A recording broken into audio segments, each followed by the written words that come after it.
আজি আমি কৰিম ক্লাছ 4ৰ মৌখিক আৰু বুদ্ধি পৰীক্ষাৰ অনুশীলনী 6 প্ৰশ্ন উত্তৰসমূহ। 1 নম্বৰ প্ৰশ্নটো দিছে 8 পইচাক টকাত প্ৰকাশ কৰা। এতিয়া আমি জানো যে 1 টকা সমান 100 পইচা। তেতিয়াহ'লে 8 পইচাক টকাত প্ৰকাশ কৰিবলৈ হ'লে আমি যদি এই 100 পইচাটোৱে যদি 8 পইচাক হৰণ কৰি দিওঁ তেতিয়াহ'লে 8 পইচাত কিমান টকা আছে ওলাব। এতিয়া 8 পইচাক যদি 100 পইচাৰে হৰণ কৰোঁ তেতিয়া ওলাব 0.08 টকা। 2 নম্বৰটো কৈছে 50 পইচাক টকাত প্ৰকাশ কৰা। ঠিক আগৰটোৰ দৰে 1 টকাত থাকে 100 পইচা, সেই 100 পইচাই যদি আমি 50 পইচাক হৰণ কৰোঁ কিমান টকা আছে ওলাব।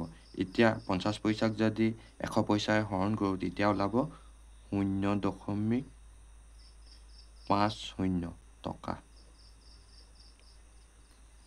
3 নম্বৰটো 125 পইচাক টকাত প্ৰকাশ কৰা। ঠিক আগৰটোৰ দৰে 1 টকাত 100 পইচা, সেই 100 পইচাই যদি 125 পইচাক হৰণ কৰোঁ 125 পইচাটো টকালৈ গুচি যাব। এতিয়া 100 পইচাই যদি 125 পইচাক হৰণ কৰোঁ তেতিয়া ওলাব 1.25, মানে 125 পইচাক টকাত প্ৰকাশ কৰিলে হ'ব 1.25 টকা। 4 নম্বৰটো কৈছে 9.50 টকাত কিমান পইচা। আমি জানো যে 1 টকাত 100 পইচা, তেতিয়াহ'লে এতেকে 9.50 টকাত হ'ব। আমি 9.50ৰ লগত যদি আমি 100 পইচাটো পূৰণ কৰি দিওঁ কিমান পইচা আছে ওলাব। এতিয়া 9.50ৰ লগত 100 পইচা পূৰণ কৰিলে হ'ব 950 পইচা, মানে 9.50 টকাত 950 পইচা। 5 নম্বৰটো কৈছে 100 টকাত কিমান পইচা। আমি জানো যে 1 টকাত 100 পইচা, তেতিয়াহ'লে 100 টকাত হ'ব 100 পূৰণ 100 পইচা।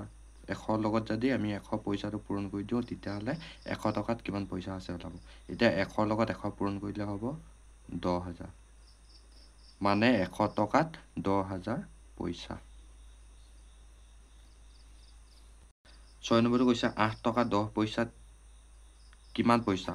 এতিয়া যদি ইয়াক যদি আমি ভাগোঁ 1 টকাত 100 পইচা, তেতিয়াহ'লে 8 টকাত হ'ব 800 পইচা, আৰু এক্সট্ৰাকে আছে 10 পইচা। এতিয়া আমি এই দুটা যদি যোগ কৰোঁ 800ৰ লগত 10 পইচা যোগ কৰিলে হ'ব 810 পইচা, মানে 8 টকা 10 পইচাত থাকিব 810 পইচা। 7 নম্বৰটো কৈছে 12 টকা 50 পইচা যোগ 10 টকা 25 পইচা যোগফলটো কিমান হ'ব সুধিছে। ইয়াত যদি আমি কৰি চাওঁ,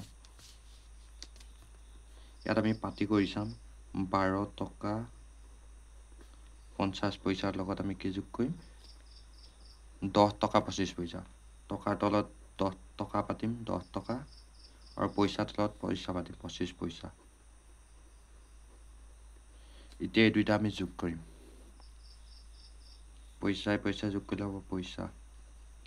এতিয়া 0 5 হ'ব 5, 5 2 হ'ব 7। এতিয়া টকাৰ তলত টকা নামি আহিব।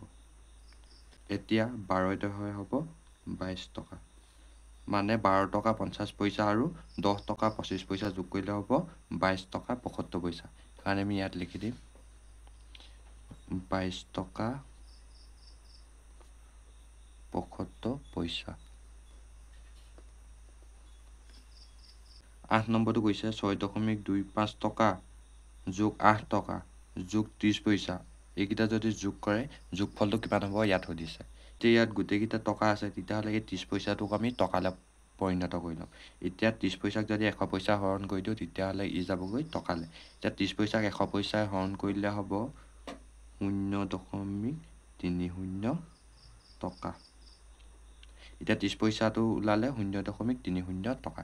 এতিয়া আমি 6.25 টকা 8 টকা আৰু 0.30 টকা যোগ কৰিলে হ'ব 14.55 টকা। 9 নম্বৰটো কৈছে 50.15 টকা হৰণ 5। এতিয়া 5এ 50.15 টকাক কি কৰিছে হৰণ কৰিছে। এতিয়া 5এ যদি 50.15 টকা হৰণ কৰোঁ তেতিয়া পাম 10.03 টকা।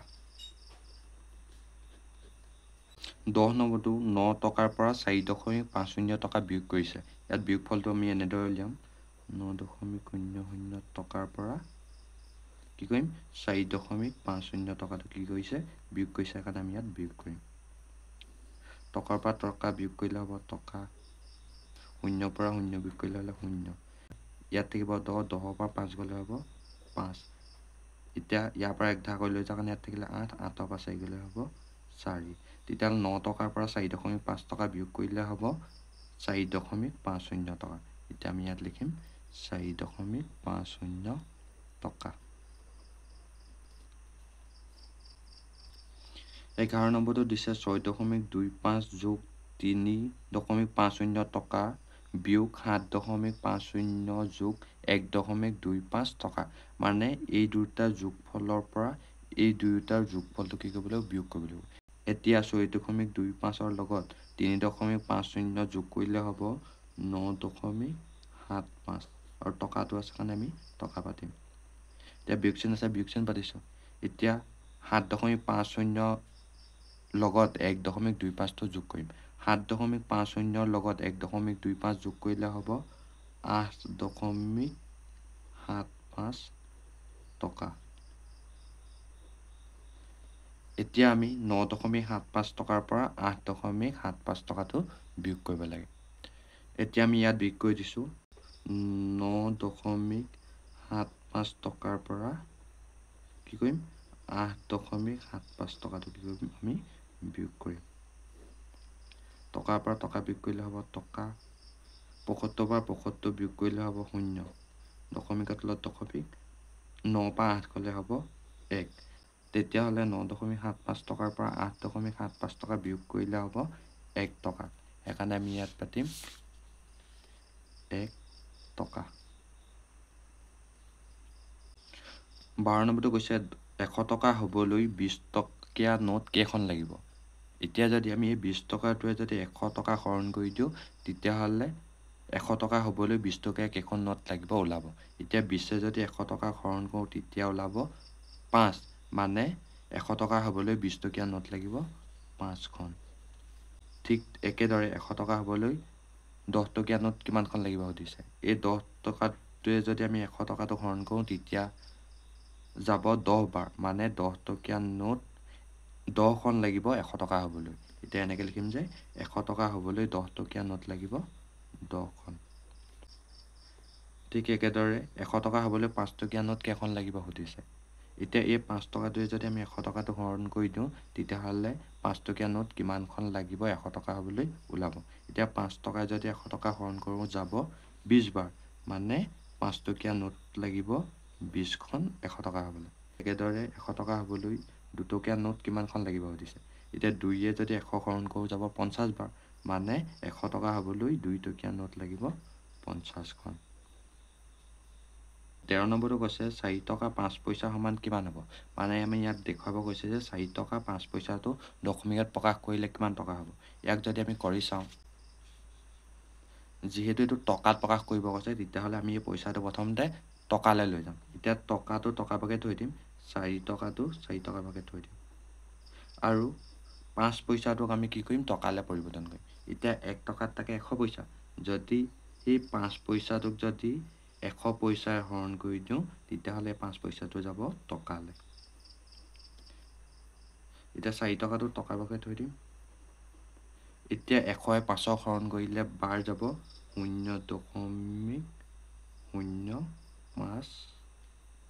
আৰু পাছত টকাটো আছে টকা পাতি দিম এতিয়া 4 টকা আৰু 0.5 টকাটো যোগ কৰিছে এতিয়া আমি এই দুটা যোগ কৰিলে হ'ব ইয়াত কৈ দিছোঁ এতিয়া এই দুটা যোগ কৰিলে হ'ব টকাই টকাই যোগ কৰিলে হ'ব টকা 0 5 5 0 0 0 আৰু 4য়ে 0 যোগ কৰিলে হ'ব 4 মানে 4 টকা আৰু 0.05 টকা যোগ কৰিলে হ'ব 4.05 টকা মানে 4 টকা 5 পইচাক যদি আমি দশমিকত প্ৰকাশ কৰোঁ তেতিয়া হ'ব 4.05 টকা ইয়াত লিখিম 4.05 টকা